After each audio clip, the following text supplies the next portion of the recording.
بسم اللہ الرحمن الرحیم۔ آج کا جو ہمارا لیکچر ہے وہ ہے لیکچر نمبر 19 کا پارٹ 2 دوسرا حصہ ہے، اور جس پیج سے ہم پڑھیں گے وہ پیج نمبر 190 اور 191 ہے۔ اس سے پہلے لیکچر نمبر 19 کا پارٹ فرسٹ جو ہے وہ میں نے بنا کر اپلوڈ کر دیا تھا، وہ یہ مجھے یقین ہے آپ نے دیکھ لیا ہوگا۔ اب بیٹا جو سبق ہم نے جو شروع کیا ہوا ہے وہ ہے ایک طویل نظم علامہ محمد اقبال کی جواب شکوہ، جو ایک مشہور نظم بھی ہے، اور جس حیت میں لکھی گئی ہے اس حیت کا نام ہے مسدس ترکیب بند پابند نظم ہے یہ، اور جس کتاب میں شامل ہے اس کتاب کا نام ہے بانگ درا۔ ابتدا ہم نے کی جواب شکوہ کی، تو ہم نے ابتدا میں شکوہ کے 31 بند کا جو ہے مجموعی جائزہ دیکھا، اس کے موضوعات کو دیکھا۔ جواب شکوہ کے 36 بند جو ہیں ان کے موضوعات کو دیکھا۔ پھر اپنی کتاب کے اوپر 13 جو بند ہیں ان کو ہم نے مختلف موضوعات میں تقسیم کیا، اور میں نے آپ کو بتایا کہ ان 13 بندوں کے اندر بھی 4 موضوعات ہیں جن کو آپ تقسیم کر لیں۔ پہلا جو لیکچر تھا جواب شکوہ کی تشریح کا، اس میں ہم نے 4 بند پڑھے تھے، جس میں ابتدائی 4 بندوں کے اندر شکوہ کی اثر انگیزی کو بیان کیا گیا کہ شکوہ کرنے کے بعد آسمان پر اس کا رد عمل کیا تھا، اور مختلف کرداروں کے ذریعے اس کو بیان کیا گیا، جس میں ستارے، سیارے، آسمان، داروغہ جنت اور اسی طرح فرشتوں نے جو حیرت کا اظہار کیا تھا وہ شامل تھے۔ ابتدائی 4 بند کے بعد ہم نے جو لیکچر نمبر 19 شروع کیا، جس میں پارٹ فرسٹ میں ہم نے بند نمبر 5 پڑھا، جس میں کلائمیکس تھا اس تجسس کا جو 4 بندوں کے اندر شروع ہوا تھا مختلف کرداروں سے۔ پھر تمہید کے طور پر جو بند نمبر 6 ہے، جس میں اللہ تعالیٰ کی طرف سے آواز آئی آواز غم انگیز ہے افسانہ تیرا، یہاں سے یہ ہم نے اللہ تعالیٰ کی طرف سے جو ایک بات جواب دے رہے ہیں اس کو پڑھا۔ جو تمہید ہے ابتدائی بند جو ہے اس کو ہم نے دیکھا۔ اسی طرح ہم نے صرف اور صرف اسلاف سے جو موازنہ جو شکوہ کے اندر اسلاف کے کارناموں کا ذکر ہے اس کا جواب اللہ تعالیٰ کی طرف سے آیا، وہ تم تو نہیں ہو، تمہارے آباء و اجداد ہیں جنہوں نے یہ کارنامے کیے، اور موازنہ کر دیا ہے اس دور کے مسلمانوں کا موجودہ دور کے اور اسلاف کے درمیان۔ جو بند نمبر 7 تھا وہ اسی موضوع کے اوپر تھا جو ہم نے پڑھ لیا تھا، اور اس کے ساتھ ہم نے 2 سوال دیکھے تھے لیکچر نمبر 19 میں۔ سوال نمبر واو تھا بت بھی نے سے کیا مراد ہے، اور امتی باعث رسوائی پیغمبر ہیں تو امتی کیسے نبی علیہ السلام کی رسوائی کا باعث بنے۔ تو یہ بند نمبر 7 کے اندر یہ 2 سوال تھے، یہ بھی ہم نے دیکھ لیے تھے۔ آج جو ہمارا لیکچر ہے اس میں ہم بند نمبر 8 پڑھیں گے، بند نمبر 9 انشاءاللہ پڑھیں گے، اور بند نمبر 12 پڑھیں گے، اور اس کے اندر موضوع بھی اسلاف سے موازنہ ہے، اور سوال نمبر جیم اور سوال نمبر 3 اس کے اندر ہم حل کریں گے، جس سے ہمارا یہ لیکچر نمبر 19 جو ہے وہ انشاءاللہ پوری طور پر مکمل ہو جائے گا۔ 3 بند ہمارے رہ جائیں گے، 4 ہم نے پہلے پڑھے اور 6 اس کے اندر ہیں اس لیکچر کے اندر، تو 3 بند انشاءاللہ نیکسٹ لیکچر نمبر 20 میں مکمل کرنے کی کوشش کریں گے تاکہ ہمارا جواب شکوہ پورا ہو جائے۔ تو بچوں، جو ہم نے لیکچر نمبر 19 پارٹ فرسٹ میں دیکھا تھا وہ بہت ہی اہم چیزیں تھیں، کہ جیسے ہم نے کلائمیکس میں دیکھ لیا کہ ایک غم انگیز آواز جو شکوے کے طور پر پیش کی گئی، تو اللہ تعالیٰ کی طرف سے کہا گیا کہ آئی آواز غم انگیز ہے افسانہ تیرا، کہ غیب سے آواز آئی جو اللہ تعالیٰ کی طرف سے آواز ہے کہ تیرا جو شکوہ ہے وہ غم میں اضافہ کرنے والا ہے، اور تیرے جو آنسو ہیں وہ کیا ہیں، امڈے ہوئے آنسو ہیں۔ امڈے ہوئے آنسو مطلب یہ کہ بے چین آنسو ہیں، کہ تو اپنے غم کو اللہ تعالیٰ کے سامنے فریاد کے طور پر پیش کرنا یہ تیری مجبوری تھی۔ تو آسماں گیر ہوا نعرہ مستانہ تیرا، آسمان تک تیرا یہ شکوہ پہنچ گیا، اور تیرا جو تیری زبان ہے اس میں شوخی ضرور ہے، لیکن تیرا دل جو ہے دیوانہ ہے، اس کو انجام کی پرواہ نہیں ہے۔ تو نے اللہ تعالیٰ سے جو ہے ہر بات جو ہے اپنے دل کی وہ کر دی ہے، اور تو نے شکوے کو شکر کے طور پر بڑے اچھے سے طریقے سے ادا کیا، اور تو نے اللہ تعالیٰ کے ساتھ بندوں کو ہم کلام کر دیا۔ تو یہ تھا بند نمبر 5۔ بند نمبر 6 کے اندر اللہ تعالیٰ کی طرف سے جواب تمہید کے طور پر شروع ہوا کہ ہم تو مائل بکرم ہے، کوئی سائل ہی نہیں، ہم تو جو ہیں وہ مہربانی کرنے کے لیے تیار ہیں، کوئی مانگنے والا ہی نہیں ہے، ہم اس کے کسے راستہ دکھلائیں۔ کوئی مسافر ہے ہی نہیں ہے جو منزل پر پہنچنا چاہے.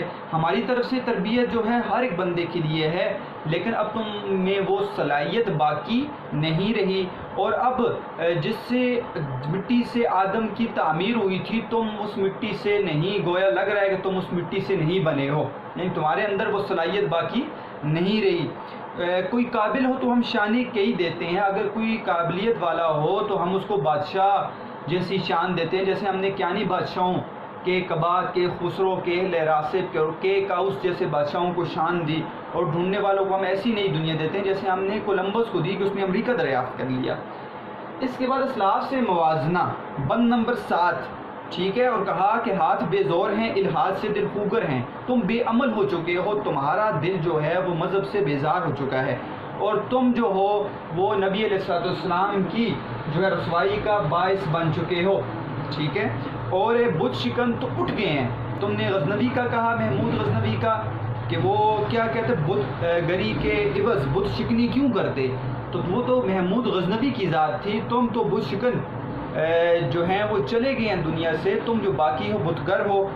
تمہارے آباء و اجداد ابراہیم علیہ السلام کی طرح تھے، وہ بت شکن تھے، اور تم جو اس کی اولاد ہو، اولاد آگے جو ہے وہ کس کی طرح ہے، وہ آزر ابراہیم علیہ السلام کی چچا کی طرح ہے جو بت گر تھا، تو تم آزر کی طرح ہو، اسلاف جو ہیں ابراہیم علیہ السلام کی طرح ہیں. تو اب تو شراب پینے والے بھی نئے مسلمان ہیں، اور شراب بھی تم نے نئی بنا لی ہے، مغرب کی شراب کی طرف تم نظر رکھ رہے ہو، اور تم جہاں سے پیتے ہو وہ پیالہ وہ مٹکا وہ بھی نہیں ہے، یعنی کہ تم مغرب کی تقلید کرنے لگ گئے ہو. تم نے اپنا کعبہ جو ہے وہ تبدیل کر دیا ہے، رخ مغرب کی طرف کر دیا ہے، اور تم نے بت بھی نئے بنا لیے اور تم خود بھی نئے بن چکے ہو. تو اس کے اندر 2 سوال دیکھے تھے. امتی باعث رسوائی، تو ہاتھ بے زور ہیں، یعنی تم بے عمل ہو چکے ہو، تمہارا دل جو ہے وہ دین سے بیزار ہو چکا ہے، تم نے نئے بت بنا دیے. 3 ہیڈنگز کے ساتھ سوال کرنا ہے آپ نے. بت بھی نئے کے اندر بیٹا یہ 4 ہیڈنگ ضروری ہیں، آپ کے نوٹس کے اندر یہ ہیڈنگ نہیں ہیں، آپ نے خود دینی ہے. دولت کے بت کو بیان کرنا ہے کہ مسلمانوں کے اندر مختلف بتوں نے جگہ بنا لی ہے. بت کا مطلب یہ نہیں ہے کہ اس کی پرستش کی جائے، بلکہ مختلف چیزوں کا بت بنانا سے مراد یہ ہے کہ دین سے غافل ہونا، اللہ تعالیٰ کی ذات سے دور ہونا. تو دولت کا بت، اب تمہارے اندر ایک ایسا بت ہے جس کے تم پجاری ہو، وہ ہے دولت کا بت، کہ تم چاہتے ہو ہمیں دولت مل جائے. شہرت کا بت، تم چاہتے ہو آخرت کو چھوڑ دیں، دنیا کے اندر شہرت مل جائے.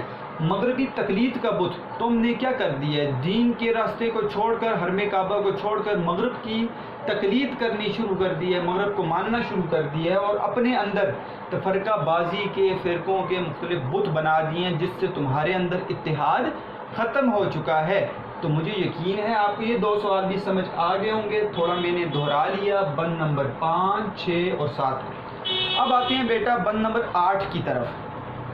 9 اور 12 ہم پڑھیں گے انشاءاللہ. بند نمبر 8 ہے صفحہ نمبر 190، اور یہ آخری بند ہے صفحہ نمبر 190 پر.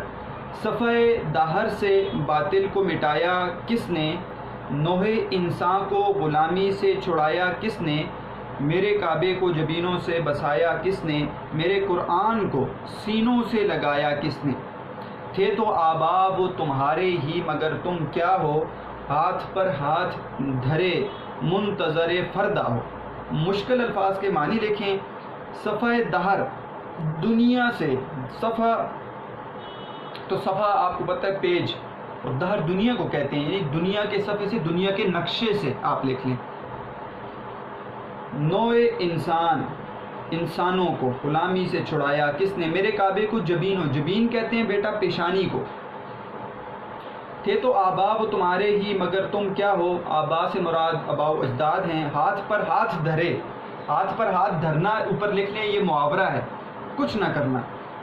منتظر فردہ، آنے والے کل کا انتظار. ٹھیک ہے، آنے والے کل کا انتظار. تو یہ ہوگی مشکل الفاظ کے معنی. شکوہ کے اندر اسی طرح کا ایک بند موجود ہے جس میں اقبال کہتے ہیں کہ صفحہ دہر سے باطل کو مٹایا ہم نے. تو اسلاف کے کارناموں کو ذکر کرتے ہوئے کہا، شکوہ کے اندر مسلمانوں کی طرف سے اللہ تعالیٰ کو فریاد کی کہ صفحہ دہر سے باطل کو مٹایا ہم نے، نوح انسان کو غلامی سے چھڑایا ہم نے. تیرے کعبے کو جبینوں سے بچایا ہم نے، تیرے قرآن کو سینوں سے لگایا ہم نے، پھر بھی ہم سے گلہ ہے کہ وفادار نہیں، ہم وفادار نہیں، تو بھی تو دلدار نہیں۔ تو یہ شکوے کے اندر یہ بند تھا، اور اسی کی طرز کا جواب دیا ہے کہ صفحہ دہر سے باطل کو مٹایا کس نے۔ تو آپ کو آگے کوسچن مارک، ٹھیک ہے، آپ کو نظر آ رہا ہے بیٹا، اب آپ نے دیکھا ہوگا کہ آپ نے جو رموز اوقاف پڑھے ہیں وہ آپ کے اشعار میں استعمال کیے جاتے ہیں، لیکن کیونکہ اشعار یاد کرنا بچوں کے لیے تھوڑا سا مشکل ہوتا ہے، اس لیے میں نے وہاں پر ان کی مثالیں نہیں دی، لیکن آپ کو نظر آ رہا ہے کہ یہاں پر آپ نے جو سوالیہ پڑھا تھا تو یہاں پر آپ اس کی مثال میں یہ والا شعر بھی لکھ سکتے ہیں۔ تو صفحہ دہر سے باطل کو مٹایا کس نے، تو کس نے، وہ وہاں پر کہا ہم نے، تو کہا کس نے، تو یہ وہ جواب دے رہے ہیں اللہ تعالیٰ کی طرف سے کہ تم تو نہیں تھے، وہ تو تمہارے اسلاف تھے۔ تو اسلاف اور تمہارے درمیان زمین آسمان کا فرق ہے۔ مفہوم کو سمجھے بیٹا، صفحہ دہر سے باطل کو مٹایا کس نے، دنیا کے نقشے سے کفر کو مٹانے والی ذات جو تھی وہ اللہ تعالیٰ کی طرف سے منتخب بندے، وہ تمہارے اسلاف تھے۔ کس نے مٹایا؟ تم نے نہیں مٹایا۔ نوع انسان کو غلامی سے چھڑایا کس نے، انسان کو غلامی کی زنجیروں سے نکالنے والے تم نہیں تھے، تم نے کہا ہم نے، تو اللہ تعالیٰ نے کس نے، تم نے نہیں کیا یہ کام۔ میرے کعبے کو جبینوں سے بسایا کس نے، میرے کعبے کو پیشانی سے بسانے والا، وہاں پر عبادت کرنے والے تم نہیں تھے، تمہارے آباء و اجداد تھے۔ میرے قرآن کو سینوں سے لگایا کس نے، میرے قرآن پر عمل کرنے والے تم نہیں تھے، تمہارے آباء و اجداد تھے تو آباء وہ تمہارے ہی، مگر تم کیا ہو، وہ تمہارے ہی آباء و اجداد تھے، اس میں کوئی شک نہیں ہے، مگر تم اور تمہارے آباء و اجداد میں اتنا بڑا فرق ہے، تم نہیں ہو، وہ تھے تو آباء وہ تمہارے ہی، مگر تم کیا ہو، ان کو دیکھو اور اپنے آپ کو دیکھو، تم وہ نہیں ہو، ہاتھ پر ہاتھ دھرے منتظر فردہ ہو۔ دونوں کے درمیان فرق بیان کریں گے کہ وہ جو تھے وہ عمل والے تھے، وہ عمل کرنے والے اور آنے والے کل کا انتظار نہ کرنے والے تھے، موجودہ وقت پر عمل کرنے والے، دین پر عمل کرنے والے تھے، اور تم جو ہو ہاتھ پر ہاتھ دھرے کچھ نہ کرنے والے ہو، بے عمل ہو، منتظر فردہ ہو، آنے والے کل کے انتظار میں بیٹھے ہو کہ آج اچھا نہیں ہے تو کل اچھا ہو جائے گا۔ یہ ہے اس کا مفہوم بیٹا۔ اس کے اندر مفہوم اس جو ہے پورے بند کے اندر ایک خوبصورت صنعت کا استعمال ہے، صنعت تفریق کو ہم پڑھیں گے یہاں پر تاکہ ہمیں سمجھ آئے صنعت تفریق کیا ہے۔ آسان ہے صنعت تفریق، مشکل نہیں ہے۔ ہم پہلے ابتدائی جو ہے وہ شعروں کو دیکھتے ہیں۔ صفحہ دہر سے باطل کو مٹایا کس نے، ایک وقت تھا کہ جس وقت کفر کا غلبہ تھا اور اسلام کے مجاہدین نے اللہ تعالیٰ کے کلمے کو بلند کرنے کے لیے دنیا کے نقشے سے اللہ تعالیٰ کے نہ ماننے والے کو اسلام کی دعوت دی۔ جب انہوں نے اس چیز کو نہ مانا اور دنیا میں کفر پھیلانے کی کوشش کی تو انہوں نے جہاد کیا، تو انہوں نے کوشش کی اللہ تعالیٰ کے لیے کلمے کو بلند کرنے کے لیے، کلمے کو پھیلانے کے لیے۔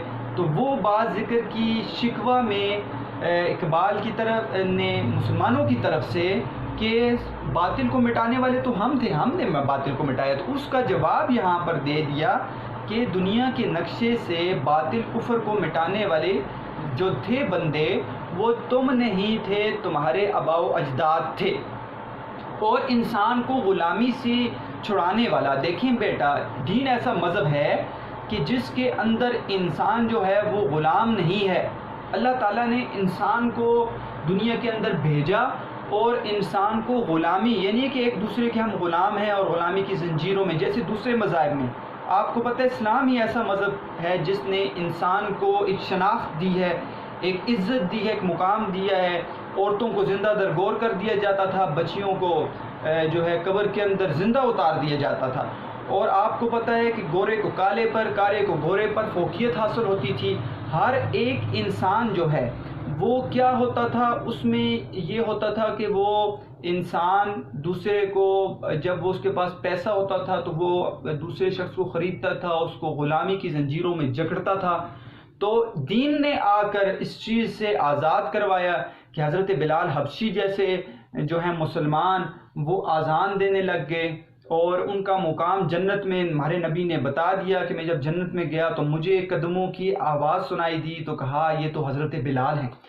تو یہ وہ دین ہے جس نے بتایا ہمیں کہ جو ہے انسان کو غلامی سے چھڑانے والے جو تھے وہ یہ لوگ تھے اس وقت کے جو ہمارے آباء و اجداد میں شامل تھے. انہوں نے دین کو آگے پھیلایا، لیکن کہا کہ وہ تم نہیں تھے، تمہارے آباء و اجداد تھے.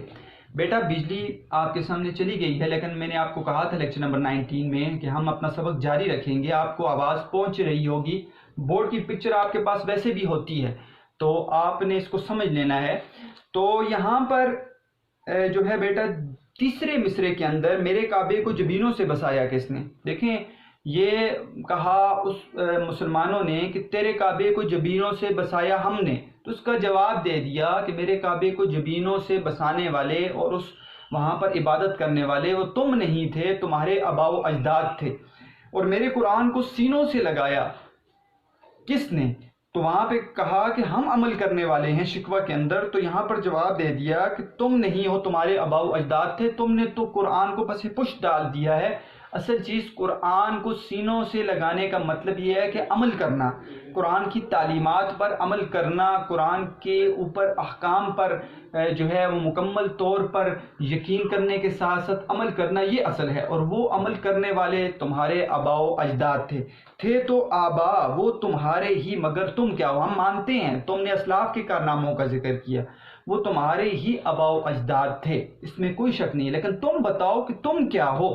ہاتھ پر ہاتھ درے منتظر فردا ہو. تم تو ہاتھ پر ہاتھ درے کوئی کام نہیں کرتے. ہاتھ پر ہاتھ درنا محاورہ ہے کہ کوئی کام نہ کرنا، اور کل کے آنے کی جو ہے فکر ہے تمہیں کہ کل اچھا ہو جائے گا، آج اچھا نہ ہوا. لیکن اچھا تب ہوتا ہے کہ جب تم عمل کرنے والے ہو.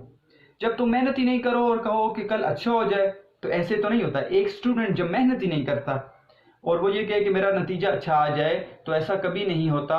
جب تم عمل کرو گے تو پھر تم کل کے آنے کے انتظار میں رہو، لیکن تم بے عمل ہو اور کل کے آنے کے انتظار میں رہتے ہو.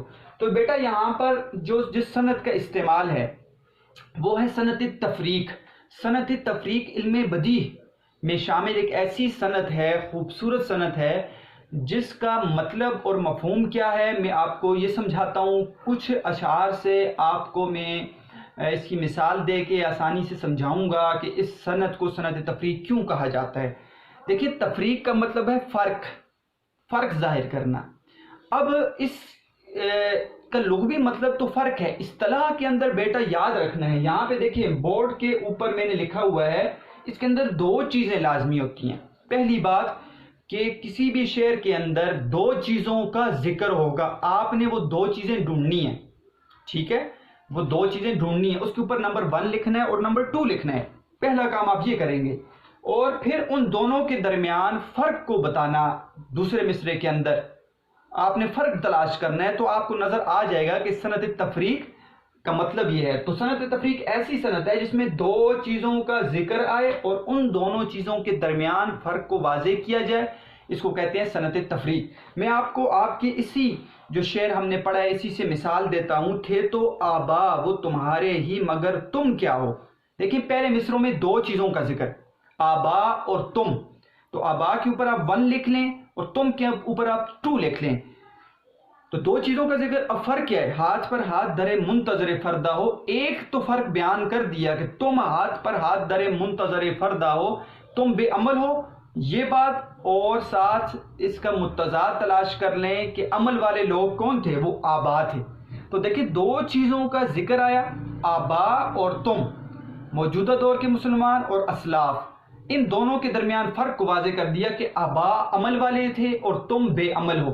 تو دو چیزوں کا ذکر اور ان دونوں کے درمیان فرق بتانا، اس کو کہتے ہیں صنعت تفریق. تو یہ والا شعر آپ کا کس لیے تھا؟ صنعت تفریق کے لیے تھا. اس طرح بیٹا ایک اور شعر، رحمتیں ہیں تیری اغیار کے کاشانوں پر، برق گرتی ہے تو بیچارے مسلمانوں پر. اب دیکھیں دو چیزوں کا ذکر، ٹھیک ہے، اغیار، ٹھیک ہے، اور مسلمان، یعنی کفار اور مسلمان، دو چیزوں کا ذکر یہاں پر ہم نے پہلے ڈھونڈنا ہے. دو چیزیں ہمیں مل گئیں، اغیار اور مسلمان. اب کیا ہے جی؟ رحمتیں ہیں تیری اور برق گرتی ہے. تو رحمت آ گئی کس کے اوپر؟ وہ آ گئی کفار کے اوپر، اور برق مصیبتیں آ گئی مسلمان کے اوپر. تو دو چیزوں کا ذکر کر دیا، یعنی کہ ایک جگہ پر کفار کا اور ایک جگہ پر جو ہے مسلمانوں کا ذکر کر دیا اور دونوں کے درمیان فرق کو واضح کر دیا کہ رحمتیں کفار کے لیے اور برق کس کے لیے، مصیبت کس کے لیے، مسلمانوں کے لیے. تو دو چیزوں کا ذکر کر دیا، دونوں کے درمیان فرق واضح کر دیا. اسی طرح ایک اور شعر ہم آگے پڑھیں گے جو آپ کی کتاب میں شامل ہے کہ وہ زمانے میں معزز تھے مسلمان ہو کر اور تم خوار ہوئے تارک قرآن ہو کر. تو یہاں پر بھی دو چیزوں کا ذکر ہے، وہ اور تم. وہ سے مراد اسلاف اور تم سے مراد موجودہ مسلمان. تو دو چیزوں کا ذکر، دونوں کے درمیان فرق. وہ زمانے میں معزز تھے مسلمان ہو کر، وہ حقیقی مسلمان تھے، اور تم خوار ہوئے تارک قرآن ہو کر، تم نے اسلامی تعلیمات کو چھوڑ دیا. تو تارک قرآن اور مسلمان یہ دونوں کو کا فرق ظاہر کر دیا. تو بیٹا آسان بات یہ ہے کہ آپ نے دو چیزوں کو ڈھونڈنا ہے، پہلے 1 اور 2 لکھیں اور دونوں کے درمیان فرق کو تلاش کرنا ہے، تو آپ کو صنعت تفریق سمجھ آ جائے گی. تو آسان ہے صنعت تفریق، مشکل نہیں ہے. تو اس شعر کے اندر تھے تو آباب تمہارے ہی مگر تم کیا ہو، ہاتھ پر ہاتھ دھرے منتظر فردا ہو. کہ اندر آپ کو صنعت تفریق کی خوبصورت جو ہے وہ مثال آپ کو مل گئی اور خوبصورتی نظر آ رہی ہے. تو اس کے بعد ہم چلتے ہیں بیٹا بند نمبر 9 کی طرف. بند نمبر 9، ٹھیک ہے، میں پڑھتا ہوں. کیا کہا بہر مسلمان ہے فقط وعدہ حور، شکوہ بے جا بھی کرے کوئی تو لازم ہے شعور. عدل ہے فاتر ہستی کا ازل سے دستور، مسلم آئین ہوا کافر تو ملے حور و قصور. تم میں حوروں کا کوئی چاہنے والا ہی نہیں، جلوائے طور تو موجود ہے موسیٰ ہی نہیں. مشکل الفاظ کے معنی بہر کہتے ہیں کے لیے، مسلمانوں کے لیے. فقط وعدہ حور، صرف حور کا وعدہ. لازم ہے شعور، شعور کہتے ہیں عقل کو. عدل انصاف. فاتر ہستی سے مراد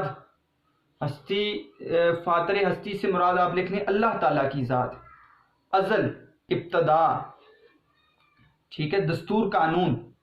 مسلمان ہیں، آئین ہے بیٹا، آئین نہیں ہے یہ لفظ، اس کے اوپر آپ لکھ لیں طریقے، آئین جسے ہم کہتے ہیں، ٹھیک ہے، قانون، طریقہ.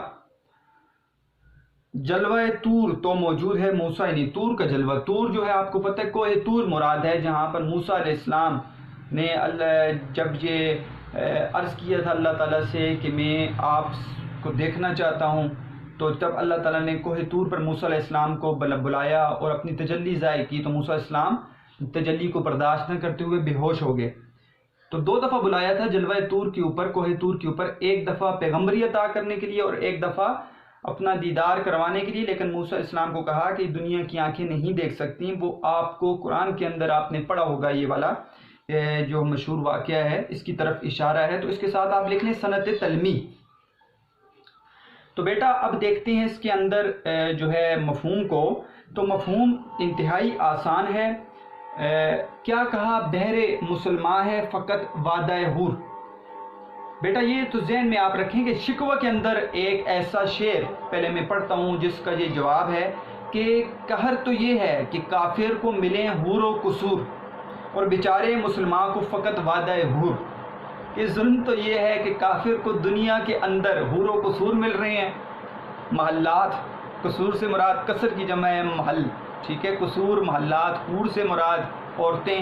اور بیچارے مسلمان کو فقط وعدہ حور. اور مسلمان جو دنیا میں محنت کر رہے ہیں اس کو صرف جو آخرت میں حور کا وعدہ مل رہا ہے اور دنیا میں کچھ نہیں مل رہا. تو شکوے کے اندر یہ شکوہ کر دیا کہ اللہ تعالیٰ کفار کو دنیا کی نعمتیں مل رہی ہیں اور مسلمان کو آپ آخرت کی نعمتوں کا وعدہ کر رہے ہیں، دنیا کی نعمتیں اس کے لیے ہے ہی نہیں ہیں. یہ شکوہ کیا تھا، اس کا جواب یہاں پر دیا ہے. اور اس کے اندر یہ ذہن میں رکھنا ہے کہ ایک تو اسلاف سے موازنے کے ساتھ ساتھ موجودہ دور کے مسلمان اور کفار کا جو موازنہ وہاں پہ کیا تھا شکوہ کے اندر، اس کا بھی جواب دے دیا کہ کفار اور موجودہ دور کے جو مسلمان ہو تم میں فرق ہے، وہ بتائیں گے. کیا کہا سے مراد یہ کہ تم نے جو شکوے میں نے شعر پڑھے کہ تم نے یہ کہا کہ ظلم تو یہ ہے کہ دنیا میں کافر کو عروج قصور ملیں. تو شعر دوبارہ پڑھتا ہوں. قہر تو یہ ہے کہ کافر کو ملے حور و قصور اور بیچارے مسلمان کو فقط وعدہ حور. تو کیا کہا بہر مسلمان فقط وعدہ حور. تم نے کیا کہا شکوے کے اندر کہ مسلمان کے لیے صرف حور کا وعدہ ہے. شکوہ بے جا بھی کرے کوئی تو لازم ہے شروع. شکوہ کرو تم، فریاد کرو، لیکن عقل لازمی ہے۔ تم پہلے سوچو تو صحیح بات کیا کر رہے ہو اور دنیا کے اندر تم کیسے رہ رہے ہو، پھر تم شکوہ کرو۔ عدل ہے فاطر ہستی کا ازل سے دستور، اللہ تعالیٰ کا ابتدا سے دنیا قائم ہوئی، اور اللہ تعالیٰ نے جب دنیا کو قائم کیا، اور اللہ تعالیٰ کی ذات ایسی ذات ہے جو دنیا میں انصاف کرنے والی ہے، عدل کرنے والی ہے۔ مسلم آئین ہوا کافر تو ملے حور و قصور۔ یہاں پر بیٹا اس مصرے کو سمجھنا ہے کہ یہاں پہ اس مصرے سے مراد ہے کہ مسلمانوں کے طور طریقے، مسلم آئین یعنی مسلمانوں کے طور طریقے اگر کافر اپنا لیں دنیا کے اندر، تو اللہ تعالیٰ ان کو دنیا کے اندر ہی حور و قصور دیں گے۔ تو تم گلے کیوں کر رہے ہو؟ تم نے اپنے طریقوں کو چھوڑ دیا، تمہارے طریقے کافروں نے اپنا لیے، اس لیے ان کو دنیا میں جو ہے نعمتیں مل گئی ہیں۔ تم میں حوروں کا کوئی چاہنے والا ہی نہیں۔ تم تو اب یہ ہے کہ تم نے اللہ تعالیٰ سے عشق کو چھوڑ دیا ہے، اللہ تعالیٰ کی تعلیمات کو چھوڑ دیا ہے، اللہ تعالیٰ کی طرف سے جو احکام تھے ان کو چھوڑ دیا ہے، اور تم اب جو ہو آخرت کو بھی نہیں چاہتے۔ تم میں حوروں کا کوئی چاہنے والا ہی نہیں، تم آخرت کو نہیں چاہتے۔ جلوہ طور تو موجود ہے، موسیٰ ہی نہیں۔ اللہ تعالیٰ وہی موجود ہیں، لیکن اب کوئی موسیٰ نہیں ہے، یہی نہیں وہ مسلمان باقی نہیں رہے۔ تو یہاں پر مشکل جو الفاظ ہیں بیٹا وہ ہم نے دیکھ لیے، مفہوم دیکھ لیا، اب ہم سمجھتے ہیں یہاں پر تھوڑی سی تشریح کو۔ تو دیکھیں میں نے آپ کو کہا کہ شکوے کے اندر یہ شکوہ کر دیا کہ مسلمانوں کے لیے دنیا میں صرف حوروں کا وعدہ، اور کفار کے لیے جو ہے دنیا کے اندر حور و قصور ان کو مل رہے ہیں۔ تو اللہ تعالیٰ کی طرف سے جواب آیا کہ تم نے یہ کہا کہ مسلمان کے لیے صرف حوروں کا وعدہ ہے اور بھی آخرت میں، ٹھیک ہے تم یہ فریاد کر رہے ہو، لیکن یہ فریاد جو ہے یہ تب ٹھیک ہوگی جس وقت تم یہ فریاد کسی دلیل اور دعوے کے ساتھ، ٹھیک ہے دلیل دو، ٹھیک ہے دعویٰ کرو، دلیل دو اور وہ بات ٹھیک ہو۔ لیکن اللہ تعالیٰ کہتے ہیں میں تمہیں بتاتا ہوں کہ دنیا میں کفار کو حور و قصور کیوں ملے ہیں۔ وہ اس وجہ سے ملے ہیں کہ اللہ تعالیٰ کے ہاں عدل ہے فاطر ہستی کا ازل سے دستور، کہ اللہ تعالیٰ کے ہاں ابتدا سے یہ ہے کہ اللہ تعالیٰ انصاف کرتے ہیں، اور انصاف کا تقاضا یہ ہے کہ مسلمانوں کے اگر طور طریقے وہ کافر اپنا لیں گے، وہ قرآن کی چیزوں پر عمل کرنا شروع کر دیں گے، ایمان نہ ہو ان کے اندر، لیکن وہ قرآن کی چیزوں کو جھوٹ ختم کر دیں گے، چوری ختم کر دیں گے، محنت کریں گے، تو اللہ تعالیٰ انصاف یہ ہے کہ اللہ تعالیٰ ان کو دنیا میں کیا کریں گے، وہ دنیا میں ان کو نعمتیں دیں گے، لیکن آخرت میں ان کے لیے کچھ نہیں ہے۔ تمہارے لیے تو آخرت میں سب کچھ ہے، لیکن تم اگر دنیا کے اندر تمہارے لیے تو ڈبل نقصان ہے۔ دیکھیں بیٹا اگر ایک مسلمان دنیا کے اندر بھی اسلام پر عمل نہیں کرتا، اور تو پھر لازمی بات ہے آخرت میں بھی اس کو وہ اللہ تعالیٰ نے جو وعدے کیے ہیں اپنی رضا کے، وہ وعدے اللہ تعالیٰ کی طرف سے نہیں ہیں جب تک وہ دنیا میں عمل نہیں کرے گا۔ تو ایک اس مسلمان دنیا میں بھی بیچارہ پستا رہے اور آخرت میں بھی کچھ نہ ملے، تو یہاں پر اس کو دوہرا نقصان ہے، ڈبل نقصان ہے۔ اور ایک کافر اگر دنیا کما لیتا ہے اور آخرت میں اس کو کچھ نہیں ملتا، اس نے دنیا تو کما لی چلو، لیکن آخرت میں اس کو کچھ نہیں ملے گا۔ تو مسلمانوں کو کہا کہ تم نے تو اپنا دوہرا نقصان کر دیا ہے۔ انہوں نے دنیا کے اندر طور طریقے اپنا کر دنیا تو حاصل کر لی، حور و قصور سے مراد دنیا کی نعمتیں ہیں، دنیا کی نعمتیں تو حاصل کر لیں، لیکن وہ کیا ہے آخرت میں ان کے لیے کوئی حصہ نہیں ہے۔ اور تمہارے لیے یہ تھا کہ اگر تمہیں دنیا میں کچھ نہیں ملتا، تمہارے لیے آخرت میں اللہ تعالیٰ کی طرف سے وعدہ تھا جو ہمیشہ کی نعمتیں ہیں وہ تمہیں ملنی تھی، لیکن تم آخرت کی نعمتیں بھی نہیں چاہتے، تم نے اپنا دنیا کے اندر بھی نقصان کر دیا اے مسلمانوں، اور تم آخرت کے اندر بھی اپنا نقصان کرنے والے ہو۔ تو اللہ تعالیٰ کا ابتدا سے دنیا بنانے کے بعد یہ ہے کہ اللہ تعالیٰ انصاف کرتے ہیں، اور اللہ تعالیٰ کا انصاف یہ ہے کہ مسلمانوں کے طور طریقے، مسلم آئین طور طریقے، آئین سے مراد طور طریقے ہیں، اگر کافر اپنا لیں تو ملے حور و قصور، تو ان کو دنیا کی نعمتیں ملیں گی۔ تم میں حوروں کا کوئی چاہنے والا ہی نہیں، جلوہ طور تو موجود ہے موسیٰ ہی نہیں۔ حوروں کا چاہنے والا سے مراد یہ نہیں ہے کہ تم آخرت میں حوروں کو چاہتے ہو، مراد یہ ہے کہ تم آخرت نہیں چاہتے، تم میں کوئی بھی اب وہ مسلمان نہیں رہا جو آخرت کے ساتھ محبت کرے، ٹھیک ہے بیٹا یاد رکھنا ہے ایک حقیقی معنی ہوتا ہے، ایک مجازی معنی ہوتا ہے۔ تو اشعار کے اندر زیادہ تر مجازی معنی کی طرف اشارہ کیا جاتا ہے۔ آپ کی تشریح تب ٹھیک ہوگی جب آپ مجازی معنی کے اوپر جائیں گے۔ اگر آپ یہاں پر یہ لکھنے بیٹھ کے تم میں حوروں کا کوئی چاہنے والا ہی نہیں، تم تو حوروں کو نہیں چاہتے، تو حوروں کا چاہنا مراد نہیں ہے، حوروں کے چاہنے سے مراد آخرت کی زندگی ہے۔ اللہ تعالیٰ کی طرف سے جواب ہے مسلمانوں کو کہ تم میں سے حقیقی مسلمان وہ ہو ہی نہیں کہ تم آخرت کی زندگی کو پسند نہیں کرتے۔ جلوہ طور تو موجود ہے، موسیٰ ہی نہیں۔ اس سے مراد یہ نہیں ہے کہ جلوہ طور موسیٰ جو ہے وہ ہے نہیں ہے اور طور موجود ہے، تو موسیٰ علیہ السلام کی طرف اشارہ کر دیا، لیکن یہاں پر صنعت تلمیح خوبصورت صنعت استعمال کی، ایک واقعے کی طرف اشارہ کر دیا کہ موسیٰ علیہ السلام کے اندر یہ طلب تھی کہ میں اللہ تعالیٰ کی ذات کو دیکھوں، تو انہوں نے اللہ تعالیٰ کے سامنے خواہش ظاہر کی اور اللہ تعالیٰ نے کہا کہ آپ آ جائیں۔ طور پر بلا لیا، کوہ طور پر ایک پہاڑی ہے، اور وہاں پر بلانے کے بعد جب اللہ تعالیٰ نے اپنا جلوہ ظاہر کیا، تجلی ظاہر کی، تو موسیٰ علیہ السلام اس کو دنیا کی آنکھوں سے برداشت نہ کر سکے اور کیا ہوا، وہ بے ہوش ہو گئے۔ تو اس سے مراد یہ ہے کہ اے موجودہ دور کے مسلمانوں، اللہ تعالیٰ کی ذات، جلوہ طور اللہ تعالیٰ کی ذات کی طرف اشارہ ہے۔ اللہ تعالیٰ کی ذات تو موجود ہے، موسیٰ ہی نہیں، لیکن تم وہ مسلمان باقی نہیں رہے جو اللہ تعالیٰ کی ذات کے ساتھ محبت کرو اور دنیا کے اندر بھی رہتے ہوئے اللہ تعالیٰ کی بات کو مانو اور ساتھ ساتھ آخرت کی نعمتوں کی بھی کوشش کرو اور دنیا کے اندر سختی برداشت کر لو، لیکن آخرت کی نعمتوں کے حصول کی طرف کوشش کرو۔ ایسے مسلمان باقی نہیں رہے۔ تو بیٹا اس جو ہے بند سے ہمیں یہ سمجھ آ گئی کہ موجودہ دور کے مسلمان اور کفار، ٹھیک ہے، ان کے درمیان جو بات کی تھی کہ مسلمانوں اور رحمتیں ہیں تیری اغیار کے کاشانوں پر، اس کا جواب بھی دے دیا کہ وہ رحمتیں اس لیے ہیں کہ انہوں نے دنیا کے اندر مسلمانوں کے طور طریقے اپنا لیے ہیں، اور تم نے دنیا کے اندر رہتے ہوئے اللہ تعالیٰ کی ذات کو بھی بھلا دیا اور آخرت کی زندگی کو بھی بھلا دیا، تب تمہارے ساتھ یہ جو ہیں یہ سارے کے سارے جو حالات آئے ہیں یہ تمہاری ذات کے اوپر تب آئے ہیں۔ تو مجھے یقین ہے آپ نے یہاں سے یہ بند نمبر 9 سمجھ لیا ہوگا۔ اب آ جائیں بیٹا بند نمبر 12 پر۔ 12 آخری بند سے پہلے والا بند، اس کے اندر بھی جو ہے وہ کیونکہ موضوع ایک ہی ہے، وہ ہے اسلاف سے موازنہ۔ ہر کوئی مست میں ذوق تنے آسانی ہے، تم مسلمان ہو یہ انداز مسلمانی ہے، حیدری فقر ہے نے دولت عثمانی ہے، تم کو اسلاف سے کیا نسبت روحانی ہے، وہ زمانے میں معزز تھے مسلمان ہو کر اور تم خوار ہوئے تارک قرآن ہو کر۔ بیٹا اقبال کی نظموں میں علم بیان، علم بدیع کی آپ کو کئی مثالیں ملیں گی۔ صنعت تناسب آپ نکالیں، بہت زیادہ ہے۔ صنعت یہاں پر آپ صنعت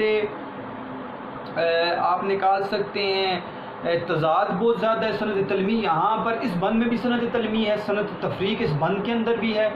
تو یہ آپ نے ذہن رکھنے، مرکبات تو بھرے ہوئے ہیں، مرکبات نکالنے آپ کو پتہ ہے، آپ مرکب اضافی نکالیں، توصیفی، اشاری، جاری اور عطفی، یہ 5 مرکبات آپ آسانی سے کسی بھی بند کے اندر نکال کر فنی جائزہ لکھ سکتے ہیں۔ تو مشکل الفاظ کے معنی دیکھتے ہیں۔ ہر کوئی مستے میں سے مراد ہے دنیا کے اندر، دنیا میں مشغول۔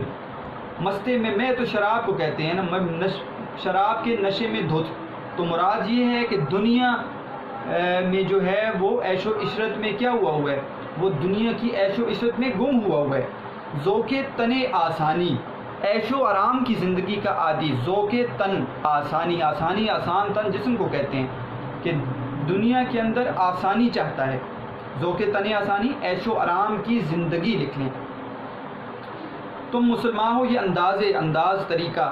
حیدری سے مراد ہے حضرت علی رضی اللہ تعالی عنہ۔ فقر کے اوپر لکھیں قناعت۔ فقر کے اوپر آپ ساتھ یہ لکھ لیں کہ غربت کے اندر رہتے ہوئے بھی اللہ تعالیٰ کا شکر ادا کرنا، اور ان نعمتوں کے اوپر اللہ تعالیٰ کا شکر ادا کرنا، یہ کہلاتا ہے فقر، کہ غریب ہے ایک انسان لیکن پھر بھی اللہ تعالیٰ کی نعمتوں کا شکر ادا کرنے۔ دولت عثمانی، نے سے مراد ہے نہیں، دولت عثمانی حضرت عثمان رضی اللہ تعالیٰ عنہ جیسی دولت۔ صنعت تلمیح لکھ لیں۔ تم کو اسلاف آباء و اجداد، نسبت روحانی نسبت، ٹھیک ہے، جسمانی نسبت ہوتی ہے اور ایک روحانی نسبت ہوتی ہے، یہاں پر بات کریں گے۔ وہ زمانے میں معزز عزت دار تھے مسلمان ہو کر تم خوار ہوئے، ٹھیک ہے، تارک قرآن ہو کر، قرآن کو چھوڑ کر تم ذلیل و خوار ہو گئے۔ تو بیٹا اسلاف سے موازنہ کہ وہاں پر جو ہے وہاں پر واقعی بند کے اندر شکوہ کے اندر اسلاف کے کارناموں کا ذکر، اور یہاں پر پھر دوبارہ اس کا موازنہ بیان کر دیا کہ تم جو ہو ہر کوئی مستے میں ذوق تن آسانی، دو چیزیں ہیں مستے میں، تم میں سے ہر ایک شخص دنیا کی چیزوں کے اندر دھت ہے۔ تمہیں کیا لگا کہ آخرت کیا ہے، تمہیں کیا لگا اللہ تعالیٰ نے کیا احکام بھیجے ہیں، تمہیں کیا لگا نبی علیہ السلام کی کیا تعلیمات ہیں، تمہیں کیا لگے قرآن کیا ہے، تم تو مستے میں ہو۔ شراب کے نشے میں دھت سے مراد ہے کہ دنیا کے مزے میں تم ہو اور تمہیں آخرت کی فکر ہی نہیں ہے۔ تو اللہ تعالیٰ تو اس مسلمان کو دیتے ہیں کہ دنیا میں رہ کر آخرت کی فکر کرے، تو اس کے لیے دنیا کی نعمتیں بھی ہیں اور آخرت کی نعمتیں بھی ہیں۔ ذوق تن آسانی، تمہارے آباء و اجداد اسلاف وہ تن آسان نہیں تھے، وہ عیش و عشرت کی زندگی نہیں چاہتے تھے، وہ آرام و سکون نہیں چاہتے تھے، وہ کہتے تھے دنیا کے اندر ہمیں تکلیف مل جائے لیکن اللہ راضی ہو جائے، ہمیں آخرت کی زندگی مل جائے۔ اور تم جو ہو ذوق تن آسان ہو، تم تو دنیا کی عیش و عشرت کی زندگی کو گزارنا چاہتے ہو، تم کہتے ہو کرنا کچھ نہ پڑے اور ساری کی ساری نعمتیں مل جائیں۔ تو اللہ تعالیٰ تو ایسے نہیں ہے کہ تم دنیا میں کچھ نہ کرو اور تمہیں نعمتیں مل جائیں۔ تم مسلمان ہو، یہ انداز مسلمانی ہو، کیا تم حقیقی مسلمان ہو؟ اگر تم مسلمان ہو، سوال کیا تو یہ انداز مسلمانی ہے، کیا یہ طریقہ مسلمانوں کا طریقہ ہے؟ مسلمانوں کا طریقہ تو یہ نہیں رہا، نہ مسلمان مستے میں ہوا ہے، نہ مسلمان ذوق تن آسان ہوا ہے۔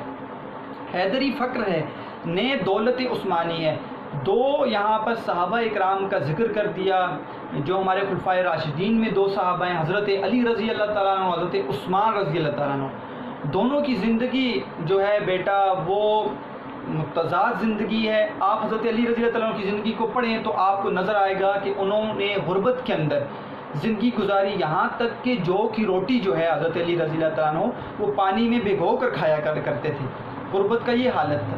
حضرت فاطمہ رضی اللہ تعالیٰ عنہ آپ کے گھر کی جو آپ کی پیاری بیٹی تھی نبی علیہ السلام کی، وہ آپ کے گھر کے اندر موجود تھی، لیکن پھر بھی حضرت فاطمہ کے گھر کے حالات ایسے تھے، حضرت علی کے گھر کے حالات ایسے تھے کہ آپ خود سوچیں کہ ایسی زندگی گزار رہے تھے کہ جو غربت کے اندر زندگی تھی، لیکن کبھی بھی ان کے منہ سے اللہ تعالیٰ کے ہاں فریاد ظاہر نہیں ہوئی کہ اللہ تعالیٰ دنیا میں آپ نے ہمیں پیسہ کیوں نہیں دیا، دولت کیوں نہیں دی، بلکہ قناعت اور فقر کا یہ عالم تھا کہ جو کی روٹی پانی میں بھگو کر کھا کر بھی الحمدللہ کہنا، اسے کہتے ہیں فقر۔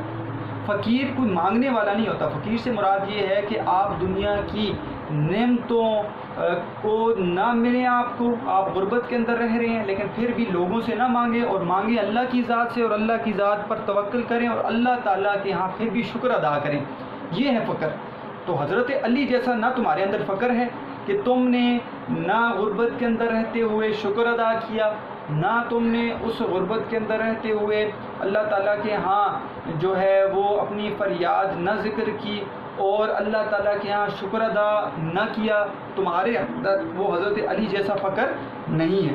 نے دولت عثمانی ہے، نہ تمہارے پاس ایسی دولت ہے جو حضرت عثمان کے پاس تھی، اور انہوں نے کیا کیا تھا، انہوں نے اللہ تعالیٰ کے راستے میں دولت کو لٹایا تھا۔ اب تم میں اگر دولت ہے تمہارے پاس تو تمہارے پاس ایسی دولت نہیں ہے کہ جو تم حضرت عثمان کی طرح اللہ تعالیٰ کے راستے میں سارے کی ساری قربان کر دو۔ حضرت عثمان رضی اللہ تعالیٰ عنہ کیا کیا تھا حضرت عثمان نے؟ حضرت عثمان نے ایک کنواں، جس وقت مسلمانوں کو پانی کی شدید ضرورت تھی، بئر روما، تو وہ آپ نے مدینے میں پانی کے لیے وہ کنواں مسلمانوں کے لیے خرید کر 35,000 درہم میں آپ نے 35,000 درہم دیے اور مسلمانوں کے لیے وہ کنواں وقف کر دیا۔ دولت تھی لیکن اللہ تعالیٰ کے راستے میں دی، اس لیے مسلمانوں کے لیے جب وقف کیا تو نبی علیہ السلام نے آپ کو جنت کی بشارت دی تھی کہ اے عثمان تیرے لیے جنت کی بشارت ہے۔ اس کے بعد مسجد نبی میں اضافہ کرنا تھا تو قریبی جو زمین کا ٹکڑا تھا وہ آپ نے 25,000 درہم میں خرید کر وہ مسجد نبوی کے لیے وقف کر دیا۔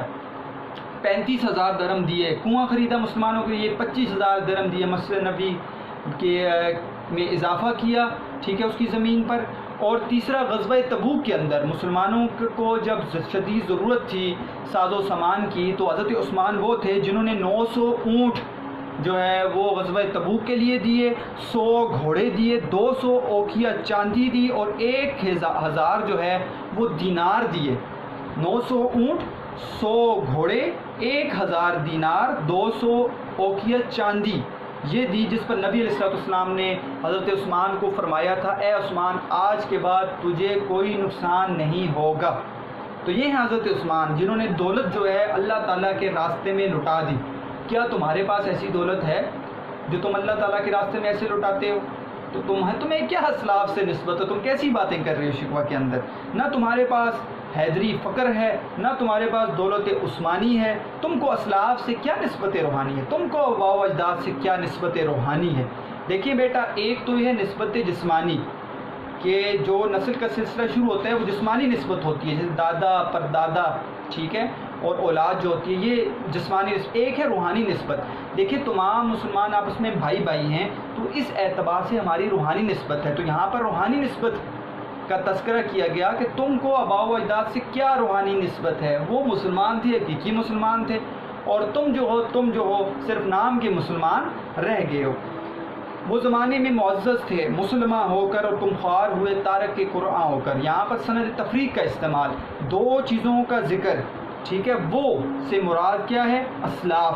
وہ کا ذکر ایک، تم کا ذکر، تم سے مراد موجودہ دور کے مسلمان، دونوں کے درمیان فرق۔ وہ زمانے میں معزز تھے مسلمہ ہو کر، وہ مسلمان حقیقی مسلمان تھے، اور تم کیا ہو؟ تارک قرآن ہو، تم حقیقی مسلمان نہیں ہو۔ اور وہ کیا تھے؟ عزت دار تھے، اور تم کیا ہو؟ ذلیل و خوار ہو چکے ہو۔ دونوں کے درمیان فرق کو ظاہر کر دیا۔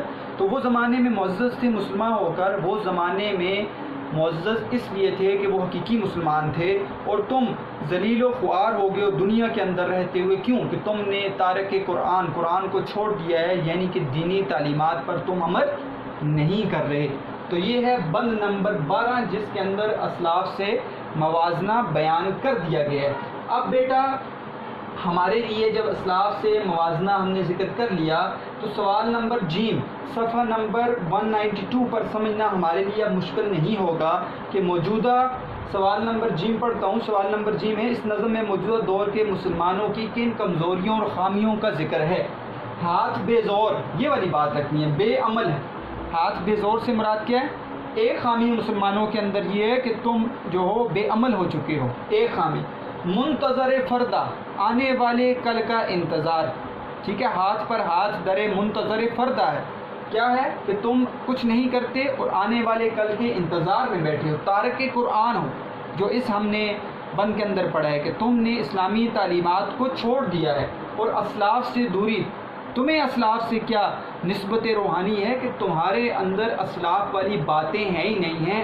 وہ زمانے میں معزز تھے مسلمہ ہو کر، اور تم خوار ہوئے تارک قرآن ہو کر۔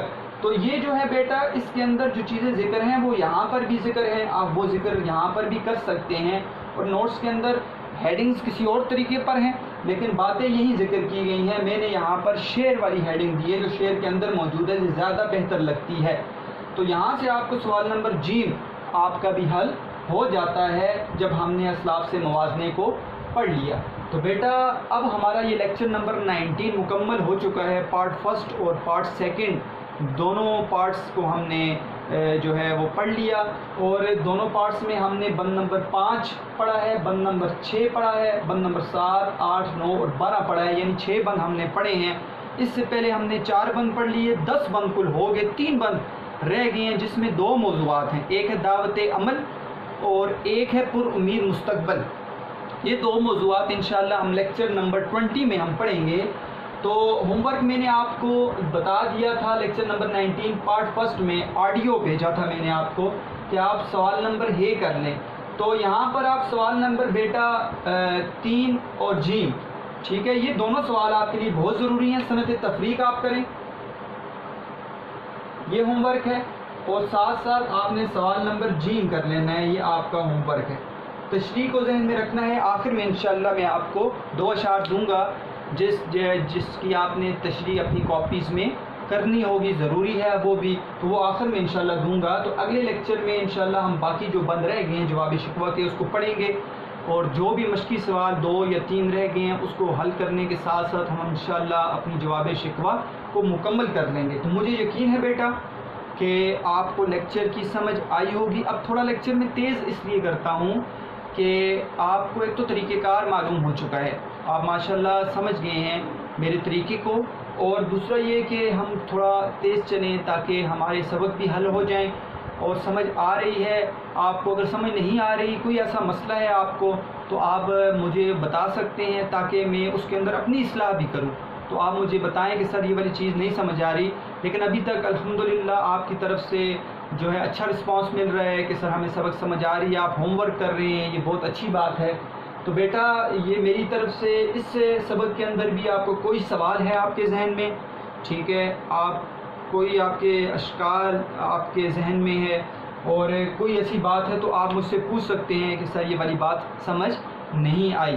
میں نے نوٹس بھی آپ کی طرف سیکنڈ ایئر کے بھیج دیے ہیں، آپ وہاں سے بھی رہنمائی حاصل کر سکتے ہیں جواب شکوہ کے، اور یہاں سے بھی آپ جو ہیں اپنی ہیڈنگز کو دیکھ کر آپ اس طرح بھی لکھ سکتے ہیں۔ 2 اشعار یہاں سے میں نے آسان لکھے ہیں، آپ صنعت تفریق کے اندر 3 اشعار ہو گئے ہیں۔ ایک تو تھے تو آبا وہ تمہارے ہی مگر تم کیا ہو، ہاتھ پر ہاتھ دھرے منتظر فردہ ہو۔ ایک یہ شعر ہے، رحمتیں ہیں تیری اغیار کے کاشانوں پر، برگ گرتی ہے تو بیچارے مسلمانوں پر۔ 2 شعر ہو گئے، اور ایک جو شعر ابھی ہم نے پڑھا ہے کہ وہ زمانے میں معزز تھے مسلمان ہو کر اور تم خار ہوئے تارک کے قرآن ہو کر۔ یہ 3 اشعار آپ کے ذہن میں ہونا چاہیے۔ اور صنعت تفریق کو کیسے لکھنا ہے فرسٹ ایئر میں آپ کو بتایا ہے کہ آپ نے پہلے لغوی تعریف، اصطلاحی تعریف، مثالیں اور وضاحت، 4 ہیڈنگز کے ساتھ یہ سوال کرنا ہے۔ صنعت تفریق بھی آپ نے لغوی تعریف کیا ہے، تفریق سے مراد فرق ہے، فرق ظاہر کرنا، اور اصطلاحی تعریف آپ کی کتاب کے اندر ہے، اور مثالیں میں نے دے دی۔ وضاحت آپ نے کرنا ہے، 2 چیزوں کو بیان کرنا ہے مثالوں کے اندر اور پھر اس کے درمیان فرق کو واضح کرنا ہے، تو آپ کا یہ سوال مکمل ہو جائے گا۔ تو بیٹا آپ نے محنت کرنی ہے اور محنت کرتے رہنا ہے۔ میری کوشش یہ ہے کہ ہم مشکل اسباق جو ہیں خصوصاً ہم نے پڑھے ماشاءاللہ، اور جواب شکوہ اور نظمیں اور غزلیں جو مشکل ہیں وہ بھی ہم پڑھیں تاکہ آپ کے لیے آسانی ہو۔ آپ نے اسی طرح محنت کرتے رہنا ہے، میرے لیے دعا کرنی ہے آپ نے بیٹا، خصوصاً تمام مسلمانوں کے لیے دعا کرنی ہے، اور اپنی محنت کو جاری رکھنا ہے۔ خوش رہیں، آباد رہیں، والسلام۔